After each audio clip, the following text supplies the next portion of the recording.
DII यानी कि domestic institutional investors, जिसमें आपके mutual fund, retail individual investor plus insurance fund सब जो हैं, they are giving a tough fight to the FI।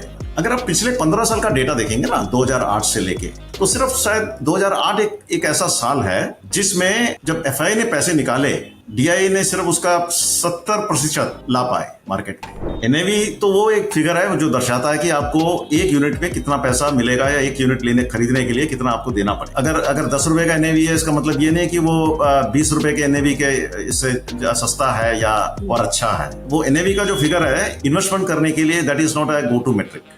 लेकिन मल्टी कैप की अगर हम बात करते हैं तो मल्टी कैप में एज पर रेगुलेशन 25% जो है लार्ज कैप, मिड कैप और स्मॉल कैप में इन्वेस्ट करना चाहिए। बाकी जो 25% है वो फंड मैनेजर का डिस्क्रिप्शन। मल्टी कैप में एक ही फंड में आपको तीनों फ्लेवर्स मिल जाते हैं। Timing the market is not that important as spending time in the market. One should not, this SWP, STP, these are very important tool for withdrawal. These are very important tool for profit booking also. So debt fund is a very important thing in everybody's portfolio. And in times of emergency, you can rely only on debt fund. One thing about say debt fund, or I will say about equity fund, is generally कहते हैं ना 100 minus age for to be invested in equity. So rest can be in other things including debt fund. सबसे पहली बात तो है कि रोज NAV देखना छोड़ दीजिए। हमने जैसे ही डाला तो हम रोज देखने शुरू कर देते हैं, और इट इज लाइक घर में पौधा उगा रहे हैं, आपने बीज डाला, रोज खोद के देखते हैं क्या कि पौधा आया। अगर रोज ऐसे खोद के देखेंगे तो वो बीज पौधा कभी नहीं बनेगा। तो सबसे पहली बात तो यह है कि stop seeing the NAV on a daily basis. Video शुरू करने के पहले एक क्विक रिमाइंडर, ये वीडियोस प्योरली एजुकेशनल पर्पसेस के लिए हैं। ये हमारे तरफ से किसी भी तरीके की रिकमेंडेशंस नहीं है, इसलिए हमेशा खुद की रिसर्च करें और वो चॉइस लें जो आपके लिए बेस्ट हो। हाय एवरीवन, मेरा नाम नम्रता अरोरा है and welcome back to mutual funds की बात। म्यूचुअल फंड्स की बात में हम ग्लोबल और Indian economic conditions, commodities, stock markets, mutual funds, इन सब के बारे में बात करते हैं। And in every episode we try to bring someone very renowned from the industry. तो आज भी हमारे साथ हैं someone very famous, someone who comes with a lot of experience. Today we have with us Mr. T.S. Ramakrishnan. He is the Managing Director and Chief Executive Officer of LIC Mutual Fund Asset Management Limited. Mr. Ramakrishnan brings with him a rich work experience of over 33 years at LIC and its subsidiaries or associate companies. He has worked in various departments at LIC of India, namely pension and group scheme, marketing, F&A, etc. He has worked across zones of LIC, including a stint at ZTC Bhopal as Vice Principal. Mr. Ramakrishnan was a General Manager or GM at LIC Housing Finance Limited in 2020. He was a Regional Manager PNGS at LIC of India Hyderabad from 2013 to 2018, and prior to that he was the Senior Divisional Manager at LIC of India Delhi DO2 from 2011 to 2013. Mr. Ramakrishnan is a BCom Honours, PGDIM and Diploma in Health Insurance and FII, which is Fellow of Insurance Institute of India. Hi everyone and welcome back to Mutual Funds की बात. Thank you so much for joining us again this week. जैसे हम आपको हर हफ्ते promise करते हैं, we're going to get an exciting speaker for all of you. And today we have with us Mr. T.S. Ramakrishnan, who's the Managing Director and Chief Executive Officer from LIC Mutual Fund. Hello sir, and thank you so much for joining us. Truly an honor for you to, for us to have you on our show. I'm sure आज की जो conversation है वो बहुत insightful होने वाली है, क्योंकि आपका इतना एक्सपीरियंस है in this space, you known so much, so we are really looking forward to this conversation. Thank you Namrata ji, thank you very much for calling me and having this conversation. No problem sir. It's really an honor to be for in this platform. Thank you so much sir, thank you for your time. So let's get started with the questions. हमने आपके लिए बहुत सारे questions line up किए, and I'm sure कि हमारे viewers को बहुत अच्छा learning experience होगा आपके after this conversation. So let's start off with the very first thing, and I think macroeconomic factors जो हैं बहुत important होते हैं for an investor, क्योंकि वो हमें help करते हैं decide करने में कि मार्केट्स आगे कैसे परफॉर्म करने वाले. It really influences how the markets are going to perform. एक ऐसा जो मैक्रो इकोनॉमिक फैक्टर है जो हमें काफ़ी टाइम से ट्रबल भी कर रहा है इज़ इन्फ्लेशन. हम सब जानते हैं कि इन्फ्लेशन इज समथिंग, जब इन्फ्लेशन ऊपर जाता है तो इंटरेस्ट रेट्स ऊपर चले जाते हैं, जिसकी वजह से एक्विटी मार्केट पे जो एडवर्स इम्पैक्ट होता है. अगर हम ग्लोबल डेटा देखें तो US और यूरोप मार्केट्स में जो है पिछले कुछ महीनों में इन्फ्लेशन काफ़ी कूल डाउन हुआ है, which could prompt the central banks to leave interest rates on hold, right? Which is a good thing.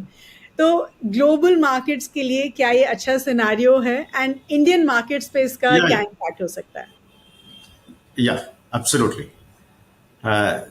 C Covid के बाद जो हम स्थिति देख रहे हैं उसके कारण because of so many other factors associated with the lockdown and Covid world over and also because of the helicopter money policy adopted by various governments, inflation started showing its hand and neck, everything, the entire thing.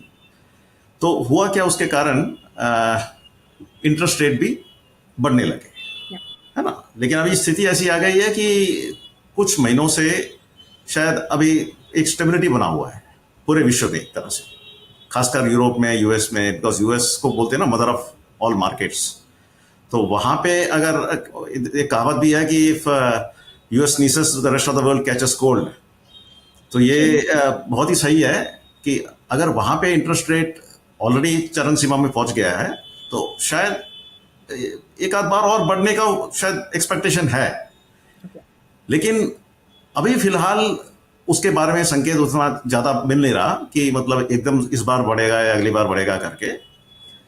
तो naturally inflation अगर control में है तो prices भी कम होने लगेंगे, और prices कम होने लगेंगे तो मैं समझता हूं कि कंजम्पशन बढ़ेगा। कंजम्पशन बढ़ेगा वो तो अच्छा ही है, प्रोडक्शन के लिए, मार्केट के लिए, सबके लिए अच्छा ही है। दूसरी बात है कि कंपनीज को भी जो लोन लेंगे, क्योंकि अगर इंटरेस्ट रेट बढ़ नहीं रहा तो उनको जो लोन का जो इंटरेस्ट ब्याज चुकाना पड़ेगा वो भी स्टडी रहेगा, वो भी कम रहेगा, तो उनका बॉटम लाइन को वो पॉजिटिवली इम्पैक्ट करेगा, यानी कि उनका जो प्रॉफिट है वो स्टेबलाइज होगा, बढ़ेगा। तो मैं समझता हूँ कि इन दो कारण से इक्विटी मार्केट पे एक पॉजिटिव इफेक्ट आता है, एक से लोअर इन्फ्लेशन या इंटरेस्ट रेट अगर कम होने लगे तो। अच्छा, so it's a good sign for the Indian investors as well, can we say that? बिल्कुल बिल्कुल, absolutely. Okay. So I think one more thing that we look at is हमने देखा है कि generally in the past जब भी foreign investors Indian market से पैसा निकालते थे तो उसका obviously Indian markets पे या Indian equities पे impact होता था and the markets used to go down. लेकिन पिछले कुछ सालों में हमने phenomena change होते हुए देखा है, we are witnessing a different phenomena. तो अभी अगर हम देखें when we look back at home in India, FPIs ने जो है अब वो net sellers बन गए हैं and they're pulling out money, so almost 14,767 crores from Indian equities सिर्फ सितंबर में निकला है, primarily obviously क्योंकि डॉलर appreciate हुआ है and crude oil prices भी बढ़े हैं। तो आपके ओपिनियन में क्या ये एक इंडियन इन्वेस्टर के लिए, इक्विटी इन्वेस्टर के लिए कंसर्न की बात होनी चाहिए? एक टाइम ऐसा था इंडिया में कि जब एफआईआई पैसा निकालने लगते थे तो मार्केट क्रैश होता था। उस टाइम ऐसा कोई डोमेस्टिक सपोर्ट थोड़ा कम था, so we were entirely driven by FII money. लेकिन as you rightly put it, आज की तारीख में ऐसा नहीं है, स्थिति बदल चुकी है। डीआईआई यानी कि डोमेस्टिक इंस्टीट्यूशनल इन्वेस्टर्स, जिसमें आपके mutual fund, retail individual investor plus insurance fund सब जो हैं, they are giving a tough fight to the FII money. अगर आप पिछले 15 साल का डेटा देखेंगे ना, 2008 से लेके, तो सिर्फ शायद 2008 एक ऐसा साल है जिसमें जब एफआईआई ने पैसे निकाले, डीआईआई ने सिर्फ उसका 70% ला पाए मार्केट में। Okay. और उसके बाद जब भी आप देखोगे, या तो डीआईआई का पैसा ज्यादा आया है, एफआईआई जब भी एफआईआई ने निकाला है तो डीआईआई का या तो ज्यादा आया है या लगभग तकरीबन उतना ही आया है, ज्यादा फर्क नहीं है मतलब। और ये मैं समझता हूं कि ये बहुत अच्छा फिनोमिना है, जबकि एफआईआई का पैसा भी बढ़ रहा है, डीआईआई का पैसा और भी ज्यादा गति से बढ़ रहा है। तो ये हमारे इक्विटी मार्केट के मैच्योरिटी के लिए बहुत अच्छी बात है, और एक मार्केट का जो स्टेबिलिटी है उसके लिए बहुत ही लाभदायक है, मैं समझता हूँ। बट सर, आपको ऐसा क्यों लगता है कि ऐसा क्यों हो रहा है? डीआईआईएस का पैसा क्यों बढ़ रहा है इंडियन इक्विटीज में? मैं समझता हूँ कि लोगों का ना विश्वास बढ़ रहा है इंडिया के ऊपर, भारत के ऊपर। India growth story as we call it. हाँ, भारत ग्रोथ स्टोरी बता सकते हैं अभी तो। यस तो ये तो मतलब देखिए, एफआई पैसा बीच बीच में निकालते हैं, ये उनके लिए एक प्रैक्टिकल कॉल होता है। लेकिन इंडिया के अंदर स्लोली मैं समझता हूं कि जो इक्विटी इन्वेस्टर्स जो हैं वो धीरे धीरे अपना पैसा इक्विटी सेक्टर में बढ़ा रहे हैं। इसका आप उदाहरण देख सकते हैं कि जैसे for example number of demat account बढ़ रहा है काफ़ी अच्छी तरह, अच्छे तेजी गति से बढ़ रहा है। म्यूचुअल फंड्स के जो फोलियोस हैं वो भी बड़े तेजी रफ्तार से बढ़ रहे हैं, और उसका एईएम भी काफ़ी अच्छे, मतलब अभी हम 48 लाख करोड़ एईएम टच कर रहे हैं। शायद 50 हो गया होगा, 30 सितंबर का जब डेटा आएगा तो 50 लाख करोड़ शायद हो गया होगा, आई डोंट नो। तो ये बहुत ही एक अच्छी बात है कि इंडिया में यानी ये जो हमारा यंग पॉपुलेशन है और मिडिल क्लास, तेजी से बढ़ने वाला जो मिडिल क्लास है, और मैं समझता हूँ कि एक स्टेबल गवर्नमेंट जो सरकार, सरकार जो भारत को प्राप्त हुआ है पिछले 10 साल से, मतलब हाँ, तो पिछले 10 साल में ही नहीं, इवन उससे पहले भी अगर हम देखेंगे तो हमारे आस पड़ोस में इंस्टेबिलिटी काफ़ी होती थी, तो हमारे यहाँ पे उतनी इंस्टेबिलिटी नहीं थी। लेकिन शायद पिछले 10 साल में इस सिंगल पार्टी को बहुमत प्राप्त हुआ है, उससे भी काफ़ी फर्क पड़ता है। तो यानी इकोनॉमिक पॉलिसीज जो मतलब गवर्नमेंट जो लाना चाहती है वो ला पाती है, उससे एक्चुअली मार्केट को एक कॉन्फिडेंस मिलता है मतलब सरकार के ऊपर, इकोनॉमी के ऊपर। तो डेफिनेटली इन्वेस्टर्स और गति से आते हैं। जब इन्वेस्टर्स इन्वेस्ट करना आते हैं तो डोमेस्टिक इन्वेस्टर्स भी आएंगे सपोर्ट करने के लिए। मैं समझता हूँ कि ये आगे आने वाले टाइम में ये गति रफ्तार और बढ़ेगा, और भारत एक ऐसा देश है कि जहाँ पे I think it is going to be the star of the world. Yeah. And I think it's always a good sign, right? अगर आपके domestic institutional investors ज़्यादा invest कर रहे हैं, तो it would have a positive impact on the market as well. Because अब हमारा FIIs पे dependency कम हो रहा है, which is in itself a very good thing. Yeah. बिल्कुल बिल्कुल, absolutely। और इसीलिए आपने देखा कि पिछले मतलब एक आध साल में जब FII ने पैसे काफी निकाले, मार्केट का सिग्निफिकेंट क्रैश या फॉल हुआ नहीं था because of the DII support. Yeah, absolutely. Sure. Okay, so sir, I think हमने macroeconomic questions आपसे पूछे। अब थोड़ा we'll go little deep dive into mutual funds, little aspects about mutual funds जो हमारे investors को benefit करेंगे at an individual level. And I think the first question that I have for you is very interesting. मैं ना पिछले 20 सालों से invest कर रही हूँ, एंड जब भी मैं invest and I have been talking to lot of investors, एक जो क्वेश्चन हमेशा आता है ना कि मैडम NFO शुरू हो रहा है, हमें इसमें इन्वेस्ट करना है क्योंकि हमें NAV 10 रुपए की मिलेगी। It's such a standard question which a lot of people ask me, and in general जो परसेप्शन है कि NAV कम है तो मुझे उसमें इन्वेस्ट करना चाहिए, मुझे यूनिट ज़्यादा मिलेंगी, और इसीलिए अगर किसी फंड की NAV ज़्यादा होती है तो शायद इन्वेस्टर्स उसमें इन्वेस्ट नहीं करते हैं। तो आपको क्या लगता है सर कि क्या NAV मेरा एक गो टू मेट्रिक होना चाहिए to select a mutual fund scheme for myself? बिल्कुल नहीं। NAV तो वो एक फिगर है जो दर्शाता है कि आपको एक यूनिट में कितना पैसा मिलेगा, या एक यूनिट खरीदने के लिए कितना आपको देना पड़ेगा। Sure. तो एक न्यूमेरिकल फिगर हो जाता है वो। अगर 10 रुपए का NAV है, इसका मतलब ये नहीं कि वो 20 रुपए के NAV के इससे सस्ता है या और अच्छा है। वो NAV का जो फिगर है इन्वेस्टर के लिए, इन्वेस्टमेंट करने के लिए, that is not a go to metric. बिल्कुल नहीं, बल्कि इन्वेस्टर को ये देखना चाहिए कि फंड का परफॉर्मेंस कैसा है, फंड मैनेजर कौन है, उसकी राय क्या है उस आगे के लिए, क्या क्या स्टॉक्स हैं उसमें, बल्कि और मतलब परफॉर्मेंस वगैरह कैसा है। ये सारे मानदंड देख के इन्वेस्टर को इन्वेस्ट करना चाहिए, ना कि NAV देख के। और NAV 10 रुपए का हो, 20 रुपए का हो, 100 रुपए का हो, कोई फर्क नहीं पड़ता। सिर्फ ये जो 4-5 मानदंड मैंने बताए हैं उसे देख के इन्वेस्टर को इन्वेस्ट करना चाहिए। Sure. Okay. Wonderful. So I hope our viewers understand कि सिर्फ NAV देख के इन्वेस्ट नहीं करना चाहिए। ज़रूरी नहीं है कि 10 रुपए की NAV है तो फंड अच्छा करेगा। I think we have, like sir rightly said, we have a lot of other parameters to consider. So sir, अभी अगर हम कुछ कैटेगरीज की बात करें, mid cap and small cap as a category of course काफ़ी फेमस रहा है in the recent past, and we have seen कि काफ़ी इन्वेस्टर्स में इन्वेस्ट कर रहे हैं, लेकिन अगर हम हिस्टोरिकली भी देखें, फॉर एन इन्वेस्टर एक कैटेगरी पिक करना उतना आसान नहीं होता है क्योंकि इतनी सारी कैटेगरीज हैं, राइट? और mid cap and small cap में अगर मुझे एज अ कॉम्बिनेशन इन्वेस्ट करना है तो of course it could be a little challenging. तो मैं या तो अपने लिए एक मिड कैप इन्वेस्ट फंड में अलग से इन्वेस्ट कर रही हूँ, एक स्मॉल कैप में अलग से इन्वेस्ट कर रही हूँ। So instead of individually selecting such funds, क्या मैं फ्लेक्सी कैप या मल्टी कैप फंड्स में इन्वेस्ट कर सकती हूँ? Do you think mid cap और स्मॉल कैप इंडिविजुअली सेलेक्ट करने की बजाय मैं मल्टी कैप फ्लेक्सी कैप में इन्वेस्ट कर दूँ? और ये जो मल्टी कैप और फ्लेक्सी कैप फंड्स होते हैं, ये लॉन्ग टर्म में एक इन्वेस्टर के पोर्टफोलियो में कितना वैल्यू ऐड करते हैं? ये बहुत अच्छा सवाल है आपका। सी एक्चुअली मिड कैप और small cap stand alone basis में अगर आप कोई खासकर नया कोई इन्वेस्टर इन्वेस्ट करता है तो शायद उसका वॉलेटिलिटी समझना चाहिए।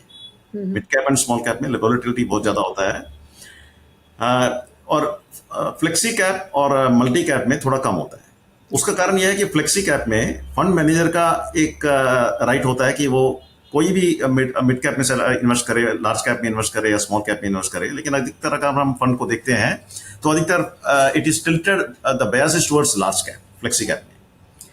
लेकिन मल्टी कैप की अगर हम बात करते हैं तो मल्टी कैप में एज पर रेगुलेशन 25% जो है लार्ज कैप, मिड कैप और स्मॉल कैप में इन्वेस्ट करना चाहिए। बाकी जो 25% है वो फंड मैनेजर का डिस्क्रिप्शन होता है उसमें। तो ये बहुत अच्छी बात है कि मल्टी कैप में एक ही फंड में आपको तीनों फ्लेवर्स मिल जाते हैं। लेकिन फाइनली हर इन्वेस्टर के अपने अपने प्रायोरिटीज होते हैं। पैसे निकालते वक्त अगर मैं सिर्फ स्मॉल कैप से निकालना चाहूं तो अगर मेरे पास अगर सिर्फ स्मॉल कैप फंड है वो निकल सकता है, लेकिन मल्टी कैप में मुझे वो तीनों इक्वली आ जाते हैं। लार्ज कैप से भी निकल जाता है। At the same time multi cap में वॉलेटिलिटी कम रहता है। तो इन्वेस्टर को ये पूरी अच्छी तरह समझ लेना चाहिए और अपने प्रायोरिटीज भी देख लेने चाहिए क्या है। सी देयर इज नथिंग रॉन्ग और right in investing it separately, multi cap में और स्मॉल कैप में और लार्ज कैप में, या एक ही फंड में अगर आप इन्वेस्ट करो। लेकिन आप इन्वेस्टर जहां पे भी करता है उसका प्लस एंड माइनस समझ के करें, वो ज्यादा अच्छा रहेगा। Okay, so let me be a little more specific. Flexi cap और मल्टी कैप में ज्यादा रिस्की कौन सा है? ये मेरे देखिए, अगर हम रिस्क अगर हम स्मॉल कैप और मिड कैप में ज्यादा रिस्क समझते हैं, और अगर हम आज की तारीख में अगर फ्लेक्सी कैप जितने भी अवेलेबल हैं देखते हैं तो मोस्ट ऑफ दम, जैसे मैंने पहले बताया, are tilted towards large cap, है ना। So there is a reason, may be the fund managers are little sceptical about the volatility, so that is why they have kept it safe with large cap. जबकि multi cap में equal treatment up to 25% each is compulsory. So I think that answers your question. So just to clarify for our viewers as well, so what sir is trying to say is कि it's not like किसी में risk कम है ज़्यादा है, but flexi cap mostly large cap tilted, तो शायद उसमें you can say कि रिस्क थोड़ा कम रहता है compare to a multi cap fund. Would that be right sir? Yeah, absolutely.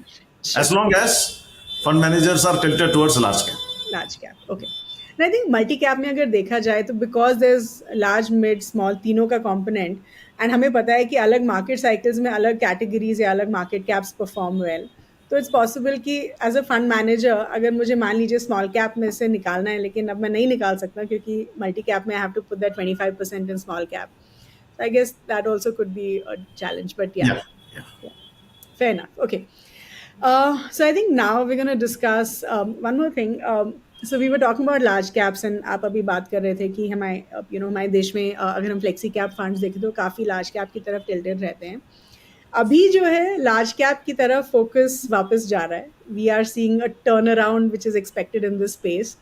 आपके ओपिनियन में जो लार्ज कैप फंड्स होते हैं वो एक फर्स्ट टाइम इन्वेस्टर के पोर्टफोलियो के लिए कितना ज़रूरी होते हैं, especially in times like these? How will large cap as a category help the investor in the overall portfolio? बिल्कुल अच्छा सवाल है ये, बिकॉज हर साल काफी नए इन्वेस्टर्स आते हैं फॉर द फर्स्ट टाइम जो म्यूचुअल फंड में निवेश करते हैं, और थोड़ा एक रहता है कि कहाँ पे जाके इन्वेस्ट करूं। तो जो पहली बार जो इन्वेस्ट कर रहा है उसके लिए बहुत इंपॉर्टेंट है कि प्रिजर्वेशन ऑफ हिज कैपिटल, और अगर प्रिजर्व करना है आपको कैपिटल तो आपके फंड में वॉलेटिलिटी कम होना चाहिए, और आपको उस फंड का जो रिस्क है, अंडरलाइंग जो रिस्क है, वो आपको समझ लेना चाहिए। तो जनरली क्या होता है कि लार्ज कैप में रिस्क थोड़ा कम रहता है compare to mid cap and small cap because volatility is less. Sure. तो फर्स्ट टाइम जो इन्वेस्टर है वो लार्ज कैप में जा सकता है डेफिनेटली, बल्कि मैं तो कहता हूं कि फर्स्ट टाइम इन्वेस्टर को एक और फंड है जिसमें सबसे पहले उसको वहां पे दर्शन दे देना चाहिए, जो है बैलेंस एडवांटेज, Balance advantage. यानी कि डायनेमिक एसेट एलोकेशन में जो आता है, क्योंकि वो एक ऐसा फंड है जो ऑटोमेटिकली अपने आप को एडजस्ट कर लेता है बिटवीन इक्विटी एंड डेट, जैसे जैसे मार्केट कम होता है या ज्यादा होता है। तो जब मार्केट तेज रफ्तार से बढ़ता है और वैल्यूएशंस आर रिच, उस टाइम बैलेंस एडवांटेज फंड में इक्विटी एलोकेशन कम हो जाता है थ्रू मैथमेटिकल फॉर्मूला, और जब आपका इक्विटी में थोड़ा गिरावट आता है तो उस टाइम ऑटोमेटिकली उसका इक्विटी कंपोनेंट बढ़ जाता है। तो इसलिए उसमें वोलेटिलिटी और भी कम हो जाता है, Sure. Little more safer. और उसमें बेसिकली क्या होता है कि डाउनफॉल प्रोटेक्शन सबसे अच्छा रहता है उसमें। अपसाइड शायद लार्ज कैप की तरह अपसाइड ना दे, Sure. लेकिन डाउन साइड प्रोटेक्शन होता है, और फर्स्ट टाइम इन्वेस्टर के लिए डाउन साइड प्रोटेक्शन बहुत इंपॉर्टेंट है, क्योंकि जब तक उसके पास फंड रहेगा तब तक ही इन्वेस्ट कर पाएगा, Yeah. वो बहुत इंपॉर्टेंट है। Sure. Okay. So can we say कि as a first time investor अगर उनको दो कैटेगरीज में इन्वेस्ट करना है तो लार्ज कैप और बैलेंस्ड एडवांटेज फंड में इन्वेस्ट कर सकते हैं? एब्सोल्युटली, क्योंकि देखिए क्या होता है, जैसे ये है ना, जो पहली बार इन्वेस्ट करते हैं उनमें से कई लोग गाड़ी चलाना भी सीखते होंगे शायद, Yeah. चाहे वो कार हो या स्कूटर हो। तो जब गाड़ी चलाना सीखते हैं तो फोर्थ गियर में तो पहले से नहीं चलाते, शुरू में फर्स्ट गियर और देख देख के चलाते हैं, आराम से चलाते हैं, कोई ब्रेक मारने के लिए भी कोई होता होगा साथ में वगैरह वगैरह। तो balance advantage fund is something like that, I will say, जहां पे आपको एक हेल्प मिल जाता है कि आपका ऑटोमेटिक रिस्क प्रोटेक्शन हो जाता है उसमें। So I'm sure हमारे जो फर्स्ट टाइम इन्वेस्टर्स हैं जो ये शो देख रहे हैं, दे अंडरस्टैंड कि क्या उनके लिए सही कैटेगरीज हो सकती हैं to manage the risk also effectively and get decent returns, which is what we look at when we are just starting our investments. Yeah absolutely. Alright, okay. अभी अगर हम थोड़ा SIPs की बात करें, द फैक्ट कि SIP कितना discussion चलता है SIPs के around, everyone talks about SIPs, everyone tells us कि SIP एक अच्छा तरीका होता है इन्वेस्ट करने का। अभी हमने SIP इनफ्लोज में जो है काफ़ी हाई देखा है, we have seen lot of inflows in the SIPs, लेकिन अगर हम देखें तो there is also surge in redemptions, लोग निकाल भी रहे हैं। तो अगर हम म्यूचुअल फंड इंडस्ट्री का डेटा देखें तो ऑन अ नेट बेसिस शायद उतना ज़्यादा डिफरेंस नहीं है, राइट? तो आपके ओपिनियन में जो इन्वेस्टर्स हैं who've made high returns in equity funds, मान लीजिए पिछले पोस्ट पैंडेमिक लोगों को काफ़ी अच्छे रिटर्न्स मिल गए from the investments, do you think उनको एग्जिट कर देना चाहिए अपने इन्वेस्टमेंट्स में से? And also could you tell us कि एक SIP में हमें सफिशिएंट अमाउंट क्यों इन्वेस्ट करना चाहिए? बिकॉज आई डू थिंक कि when it comes to investments, right, emotions play a very important role, and please help our viewers understand कि हम अपने emotions को check में कैसे रख सकते हैं, either in times of euphoria or in times of panic. ये बहुत अच्छा सवाल है, खासकर नए इन्वेस्टर्स के लिए। Yeah. देखिए SIP में तो हर महीने पैसा बढ़ ही रहा है। Yeah. जो आपने कहा कि जो नेट इन्वेस्टमेंट में जो पैसा लगाता है उसको जरूरत भी पड़ती होगी, इसीलिए लगाता है, निकालने के लिए जरूरत भी पड़ती है। Sure. सो बेसिकली पैसा की जरूरत जब पड़ती है वो कस्टमर उस टाइम उसको निकालने की कोशिश करता है, और तभी निकालता है जब मार्केट उसको रिटर्न अच्छा दे रही है। Sure. The second part is that of course कि SIP के थ्रू क्यों लगाएं, है ना? I think I have answered your first question appropriately. Yes. Okay. The second question is regarding SIP. Now, now as far as SIP is concerned, lump sum अगर कोई ग्राहक लगाता है इक्विटी स्कीम में, और खासकर जो पहली बार लगा रहा है, अब उसको एक अंदाजा होता नहीं कि इक्विटी मार्केट जनरली क्या होता है कि जब इक्विटी मार्केट जब ऊपर जा रहा होता है उसी टाइम लोग आके बोलते हैं लगाने के लिए, तो उस टाइम जाके हम गलती कर जाते हैं कि पूरा का पूरा पैसा इक्विटी में लगा देते हैं, और उसके बाद जब करेक्शन होता है तो माइनस आता है, और हम उस टाइम फिर माइनस बाहर जाने के लिए हम उसको बुक कर लेते हैं माइनस लॉस को, और उसके बाद फिर हमें इक्विटी मार्केट से हम दूर रहते हैं। Sure. तो SIP एक ऐसा यंत्र है जिससे आपको इस तरह का एक्सपीरियंस नहीं होगा। Sure. और SIP में क्या होगा कि आप उसको मंथली कर सकते हैं, वीकली कर सकते हैं। सबसे पॉपुलर तो ऑफकोर्स मंथली है, Yeah. 12 इंस्टॉलमेंट पूरे साल के। इसको मैं इस तरह से आपके लिसनर्स को बताना चाहूँगा कि देखिए, हम सबको मालूम है कि हेल्थ मेंटेन करने के लिए, है ना, तो हमें सवेरे उठ के मतलब या तो पूरे दिन में हमें 2-3 लीटर पानी पी लेना चाहिए, या आप किसी भी, तो आप अपनी आधी बीमारियों को कम कर सकते हो, है ना। तो ये 2-3 लीटर पानी का मतलब हो गया कि 12 ग्लास। Yeah. तो 12 ग्लास पानी, यानी कि घंटे में एक बार अगर आप 1 ग्लास पानी पियोगे तो 50% of your health issues are taken care of. तो 12 ग्लास पानी की जगह 12 मंथ का इंस्टॉलमेंट अगर आप एसआईपी में लगाएंगे तो आपका फाइनेंशियल हेल्थ बहुत बढ़िया रहेगा। Very nice. But sir, like just adding on to my question, मैंने पूछा था कि एक जो इन्वेस्टर है क्या उसको एग्जिट कर लेना चाहिए अगर अच्छे रिटर्न्स मिल रहे हैं? तो यू राइटली सेड कि अच्छे रिटर्न्स मिले हैं तो it's fine, but I am just trying to understand. There I would like to also add, अभी अच्छे रिटर्न की परिभाषा जो है ना, वेरी सब्जेक्टिव, वो इन्वेस्टर के ऊपर डिपेंड करता है। अगर इन्वेस्टर ने पहले मन बना लिया हो कि मेरे को 20% एक अच्छा रिटर्न है, तो 20% पहुंच जाता है, मैं निकाल रहा हूं, हो सकता है वो 20 का 30 भी हो जाए, है ना। तो इसके लिए just like SIP is a good for investment, SWP is good for exit, withdrawal. लेकिन सबसे बड़ी बात क्या है कि जब तक मुझे पैसे की जरूरत ना पड़े मैं क्यों निकालूं उसको, है ना।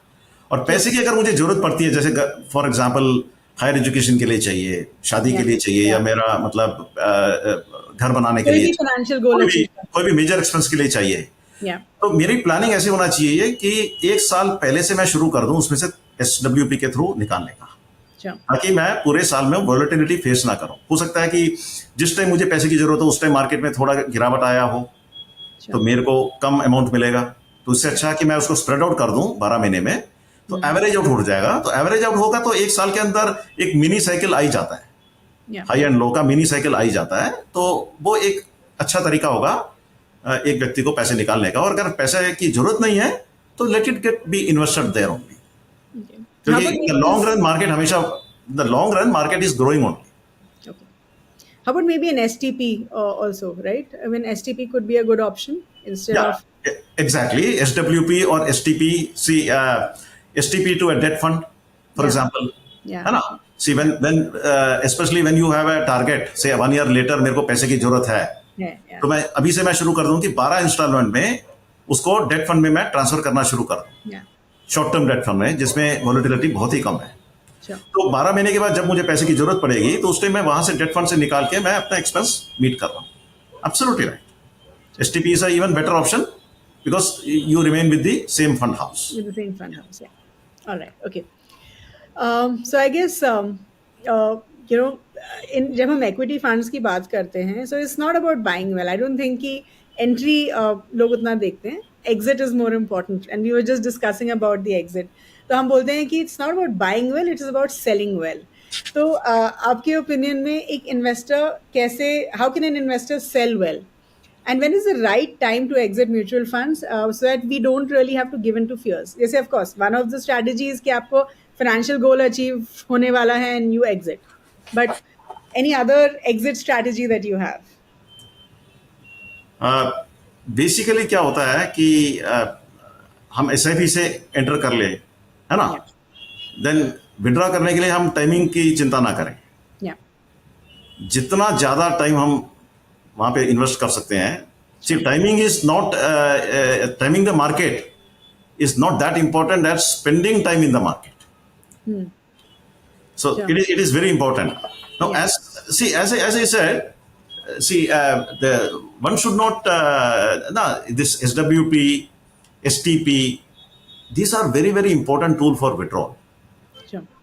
These are very very important tool for profit booking also and withdrawal also, especially as you said STP. Yeah. Because you can move from equity debt to equity at appropriate time. Sure. अगर आपका target, आपको लग रहा है कि आपने जो एक टारगेट रखा था अपने लिए वो मीट हो रहा है, और अगर आपकी राय में आपको लग रहा है कि मार्केट ऑलरेडी काफी जा चुका है ऊपर, तो nothing wrong in doing a profit booking by through STP. Monthly transferring it to debt. And जब अगर आपके मार्केट में करेक्शन आ रहा है तो उस टाइम आप वापस डेट से इक्विटी में अगेन थ्रू एसटीपी आप कर सकते हैं। ये एक अच्छा तरीका होगा।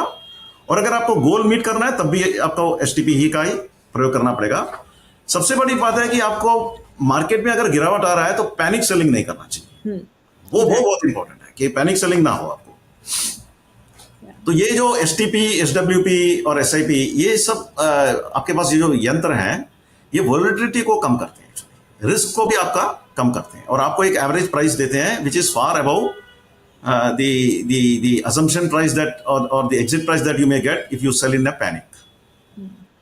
That's what we were discussing, right? कि इमोशंस और मैं सोचता हूँ कि आपका ये जो क्वेश्चन था ना, इमोशन को कंट्रोल कैसे करें, तो ये एक तरीका इमोशन को भी कंट्रोल करने का। क्योंकि आप डिसीजन खुद नहीं ले रहे हैं, आपने एक डेट दे दिया फंड हाउस को कि इस डेट पे मेरा फंड इस डेट से इक्विटी या इक्विटी से डेट को आप ट्रांसफर कर दें करके। तो you are detaching yourself, because normally for a normal investor जो एक जॉब भी कर रहा है, टाइम निकालना बहुत मुश्किल होता है। तो ये ऑटो प्रोसेस अगर हम कर देते हैं तो ये काफी लाभदायक हो जाता है। Sure. Okay. So I guess my next question is not linked to SIP at this point. What we're going to discuss is a little bit about small cap funds, because small cap as a category has been an exciting category. हमने I think small cap के ऊपर काफ़ी discuss किया ना previous episodes. काफ़ी doubts भी रहते हैं इन्वेस्टर्स के माइंड में, लेकिन काफ़ी investors want to invest in small cap and make use of the opportunity. Like we all know कि स्मॉल कैप्स ने काफ़ी अच्छा किया है। Do you think a passive strategy in small cap is a good option? कि मतलब मैंने एक स्मॉल कैप इंडेक्स में इन्वेस्ट किया versus an active small cap fund, और एक जो पैसिव फंड होता है वो कैसे बेनिफिट कर सकता है to me as an investor compare to say an active fund? So let's talk about it more from a small cap fund perspective. देखिए, passive funds are also gaining popularity, क्योंकि उसमें उसका मेन अट्रैक्शन क्या रहता है कि expense ratio थोड़ा कम रहता है एक्टिव फंड। लेकिन एक्टिव फंड के भी अपने एडवांटेजेस होते हैं, because you are giving it to an expert fund manager जो कि आपको एक हायर रिटर्न दिला सकता है और रिस्क भी आपको कंपैरेटिवली कम भी कर सकता है। हालांकि it works both ways actually. But no, as far as for a new investor to go to a small cap, there are better options like balanced advantage fund, etc. But even if he has to go, चस्का अगर लगी गया है तो definitely वो SIP के माध्यम से ही जाए, ना कि लमसम डालें उसमें। Okay. Yeah. But then passive or active, which one do you think? I mean, या मैं किसी एक small cap active fund में invest करूँ, or should I look at a small cap index fund? Do you think there's any difference? See, at different points of time, active funds have done better. At some other points of time, passive funds have done better. Okay. Yeah. Okay. I mean, we can see it now in 23. If you observe, the active funds are doing well. Sure. 22, the passive funds were doing well. So there are many reasons also for that actually, because there could be in an index fund क्या होता है कि you are participating in all the stocks contained in the index, है ना, by force. But in an active fund, the fund manager may take a call not to invest in a particular stock because of the valuation issue. Yeah. So supposing that stock performs either exceedingly well or poorly, it will reflect on the performance of the active and passive fund. है ना? तो passive fund में डालने से पहले भी मेरी सलाह यह है कि उस फंड के कंस्टिट्यूएंट्स को भी हम देखें कि कौन से स्टॉक्स हैं और सारे स्टॉक्स का वैल्यूएशन एक तरह से रीजनेबल है कि नहीं, वो भी हम देखें। Sure. वो इम्पोर्टेंट है। I think active versus passive debate is a forever debate. ये I don't think कोई आप दोनों sides को justify कर सकते हो with the benefits, the pros and the cons. So I completely buy your point कि दोनों के अपने benefits या disadvantages होते हैं. So we can't have a sure answer. I don't think we can give our viewers an exact answer कि आप इसमें invest कर लो, ये better है. I completely I'm with you on that. Okay. अब जैसे एक्टिव वर्सेस पैसिव का discussion चलता है, वैसे ही एसआईपी वर्सेस लमसम का डिस्कशन चलता है. And you know in the last few questions आपने बहुत क्लियरली आंसर किया है कि एसआईपीज के थ्रू ही इन्वेस्ट करना चाहिए, व्हिच इज फेयर. लेकिन मान लीजिए एक इक्विटी फंड में मैंने एसआईपीज कर दी हैं. So do you think I could do a lump sum in, say, a balanced advantage fund or another hybrid category, which is multi-asset allocation funds? Do you think SIPs equity funds में कर दो, क्योंकि आप obviously you know rupee cost averaging का benefit उठा रहे हो, but at the same time मैं lump sum कर देती हूँ in BAF and in multi-asset allocation funds, assuming मेरे पास funds available हैं जो मुझे अभी invest करने हैं. हाँ, आप अगर आपके पास फंड है और आप इन्वेस्ट करना ही चाहते हैं तो बैलेंस एडवांटेज फंड एक ऐसा कैटेगरी है जहां पे आप लंप सम कर सकते हैं. Okay. और आप चाहें तो वहां से एक सिस्टमैटिक ट्रांसफर भी आप कर सकते हैं टू योर से इक्विटी और something on a monthly basis also after some time, है ना. Okay. That also is one good way of reducing the volatility, reducing the risk associated with investing a lump sum in equity, है ना. Okay. Majorly equity में हम systematic investment से ही जाए, क्योंकि उसमें रुपी कॉस्ट एवरेजिंग जैसे आपने बताया वो एक एडवांटेज हमें मिल ही जाता है. और अगर आप वैसे भी अगर आपके पास एक लंप सम है तो जितना अमाउंट है आपके पास इन्वेस्ट करने का, मैं समझता हूँ कि उसको कम से कम 10 या 12 इंस्टॉलमेंट में आप उसको जमा कीजिए. STP करके कर सकते हैं. Okay. All right. Fair enough. Okay.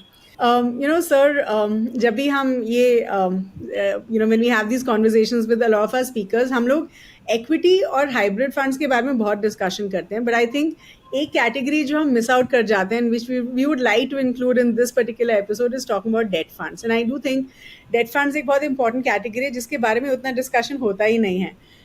So एक बात हमें ये समझने की कोशिश करवाइए कि जो डेट फंड्स होते हैं वो एक इन्वेस्टर के पोर्टफोलियो के लिए कितने इंपॉर्टेंट होते हैं, और जो फर्स्ट टाइम इन्वेस्टर्स होते हैं तो कौन से डेट फंड कैटेगरीज में वो इन्वेस्ट कर सकते हैं. That's one part of my question. And then you know how much value do debt funds add in an individual investor's portfolio, plus जब मैं डेट फंड्स को सिलेक्ट करती हूँ मुझे क्या फैक्टर्स कंसिडर करने चाहिए. Too many questions in one. I will ask you again in case you forget. Yeah, sure. It's a very important question, and debt fund basically is an important thing for everybody. Yeah. You know, debt fund ना एक stability provide करता है. Customer के जो portfolio होता है, अगर सारा का सारा पैसा मान लीजिए इक्विटी में है और मार्केट करेक्शन भी तो होता रहता है, साल में 1-2 करेक्शन या 2-3 साल में एक बार तो डीप करेक्शन आता ही है. तो अगर 100% अगर मेरा इक्विटी में है तो उस time I may have to so debt fund it acts as a buffer zone, number 1. तो जैसे हमने पहले बात की थी सिस्टमैटिक ट्रांसफर प्लान से, हम जब हमारा गोल आ रहा होगा इक्विटी से डेट में हम ट्रांसफर कर सकते हैं पैसा, ताकि वो पैसा वहीं पे रहे. क्योंकि डेट फंड का मेन पर्पस क्या होता है कि it is not for returns, it is for capital protection. Basically आपके पैसे को बना के रखेगा, वहीं पे रखेगा, at least with some return at least. The second part is आपका रिस्क कम किया, वोलेटिलिटी को कम किया, और आपके पास क्योंकि आपके पास इक्विटी भी है डेट भी है तो ओवरऑल रिटर्न को भी स्टेबिलिटी देगा और कहीं ना कहीं ओवरऑल रिटर्न को भी बढ़ाएगा. और debt fund acts as a buffer zone. Buffer zone मतलब जब आपका मान लीजिए अगर आप इक्विटी में पूरा, जैसे मैंने बताया पहले भी, इक्विटी में पूरा का पूरा इन्वेस्टेड है, आपको कल को एक अपॉर्चुनिटी आता है, there is say deep correction, there is a very good opportunity of adding further money in equity, लेकिन यू आर फुली इन्वेस्टेड, आपके पास पैसा नहीं है, आप इन्वेस्ट नहीं कर सकते. अगर आपके पास डेट फंड में पैसा है तो then you can transfer it to equity and remain invested. And similarly, if you're fully invested in equity and you feel market has already, it is overflowing, the valuations are extremely rich, you feel ki it may not be sustaining. So for transferring it to debt so that you are protecting your profit. Again, it can be through systematic transfer plan or systematic, exactly STP only. So debt fund is a very, very important thing in everybody's portfolio. And in times of emergency, you can rely only on debt fund to meet, say, 6 months you know, कहते हैं ना कि everybody should have 6 months emergency fund kind of thing. So debt fund is very, very important. One thing about say debt fund, or I will say about equity fund, is generally कहते हैं ना 100 minus age for to be invested in equity. So rest can be in other things including debt fund. Yes. So if you are say if somebody is, if for example I am getting to be 60, so 100 minus 60, so 40 will be in equity, 60 can be in other assets including debt fund, definitely. Okay. So what are the criteria? And जो first time investor करता आता है इसमें debt fund में, he should opt for short term fund. Short term Basic. debt funds. Short term debt fund with a time horizon of around 3 years. 3 years. Okay. So that optimum return also is there, and उस debt fund के अंदर भी एक volatility होता है. जितना duration लंबा होगा उतना उसका volatility भी बढ़ेगा. So 3 years में volatility थोड़ा कम रहेगा आपका. Sure. Actually. ना के बराबर ही है for a retail investor. So when I'm selecting a debt fund for myself, what are the parameters I can look at? See, there are many technical parameters, but I mean, क्योंकि this is for your general, so I will not get into the technical part. Sure. I will only say that just see the underlying portfolio, where it is invested.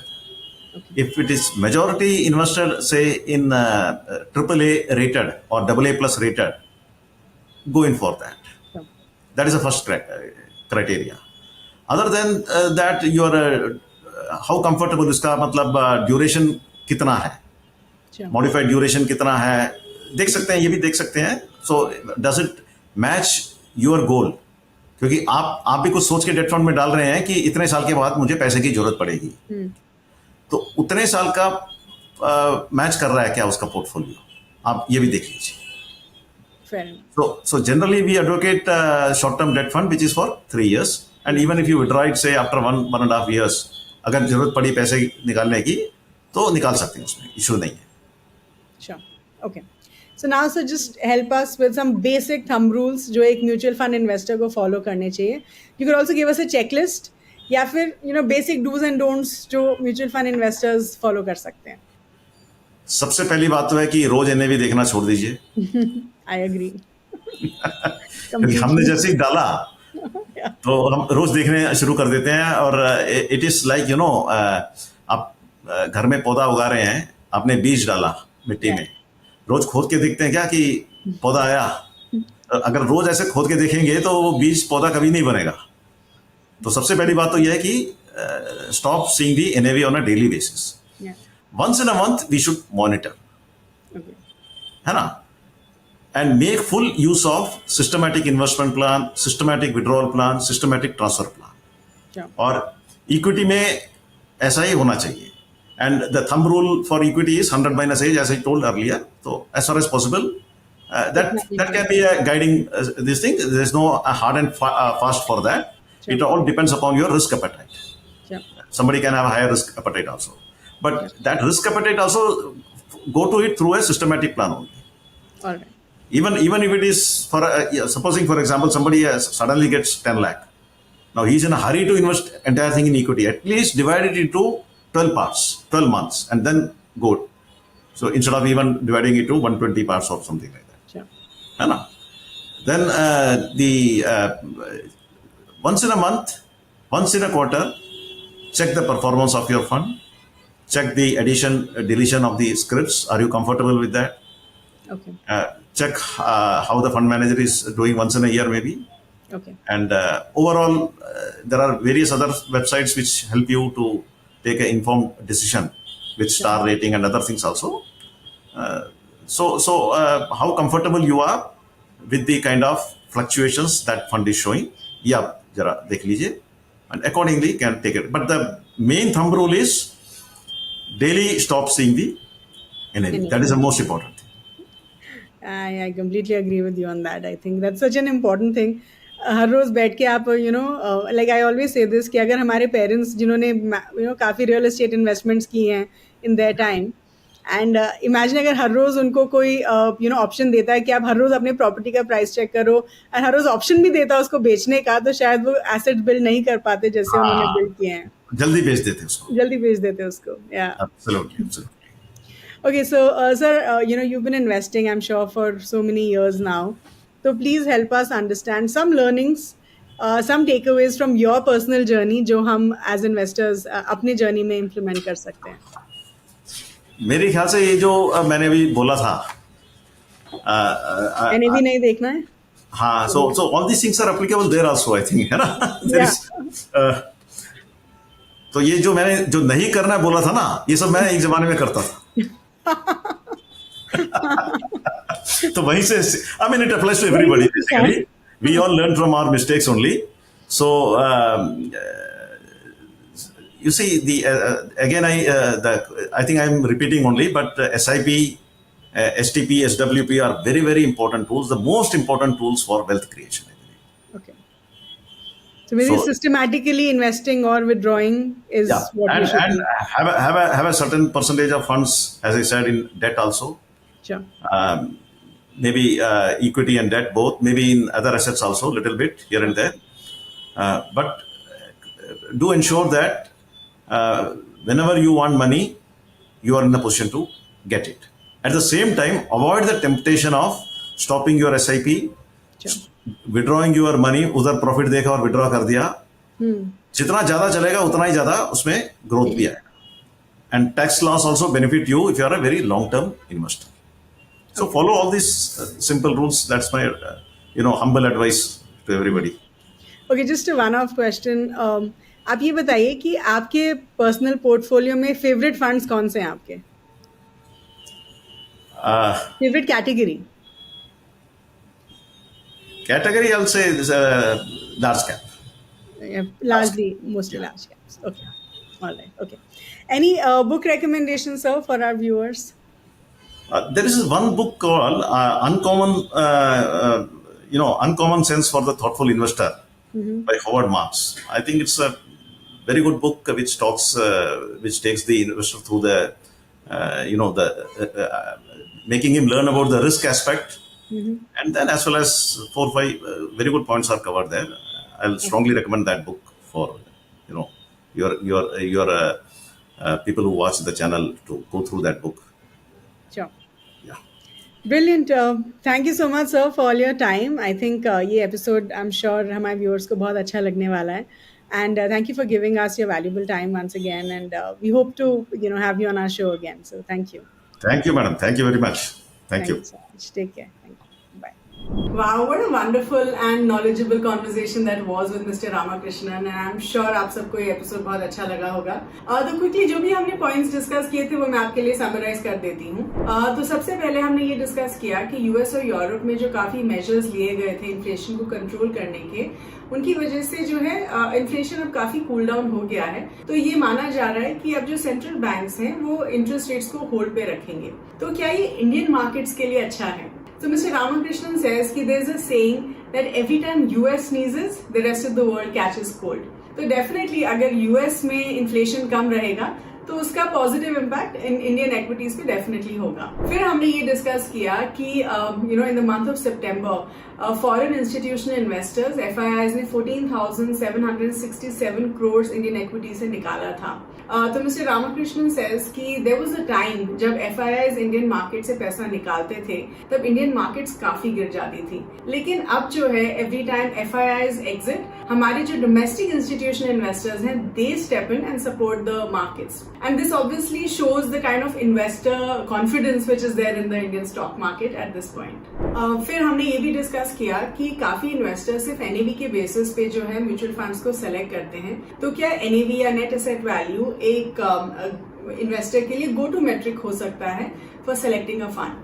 तो mister Ramakrishnan says कि अगर एक fund का NAV 10 रुपया है, इसका मतलब ये नहीं है कि वो सस्ता है कंपेयर टू अ फंड जिसका NAV 20 रुपया है.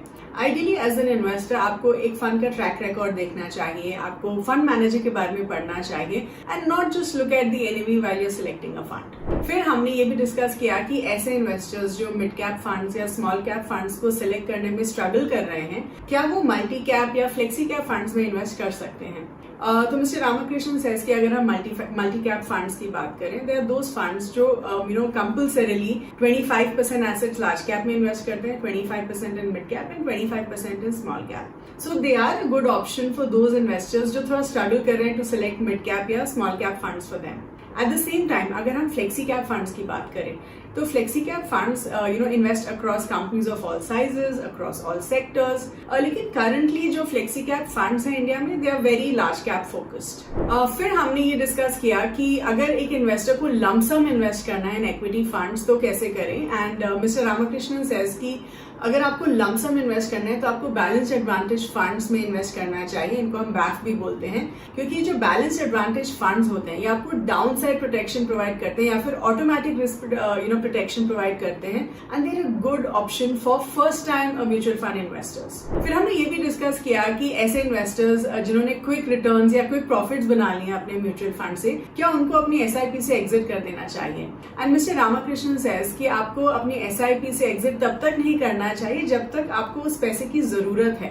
You should continue your SIPs till you achieve your financial goal क्योंकि SIP और SWP बहुत अच्छे टूल्स होते हैं फॉर म्यूचुअल फंड इन्वेस्टर्स. लेकिन आप अपना जो कॉर्पस है वो इक्विटी से सेफर इन्वेस्टमेंट्स में शिफ्ट करना शुरू कर सकते हैं few years before achieving a major financial goal.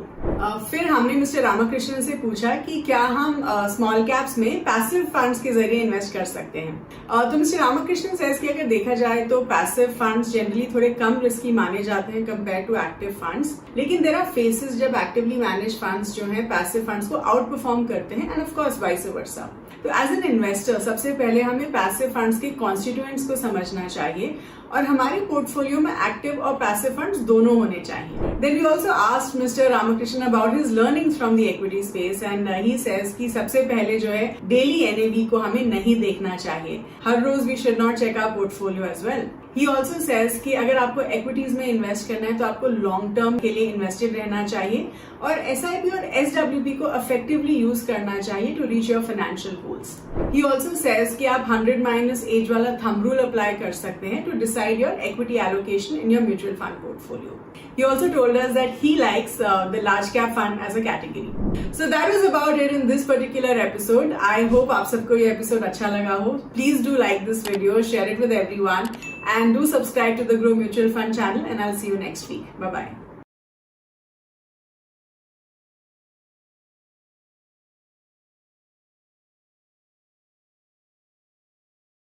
Mutual fund निवेश बाजार जोखिम के अधीन है. योजना संबंधी सभी दस्तावेजों को ध्यान से पढ़ें.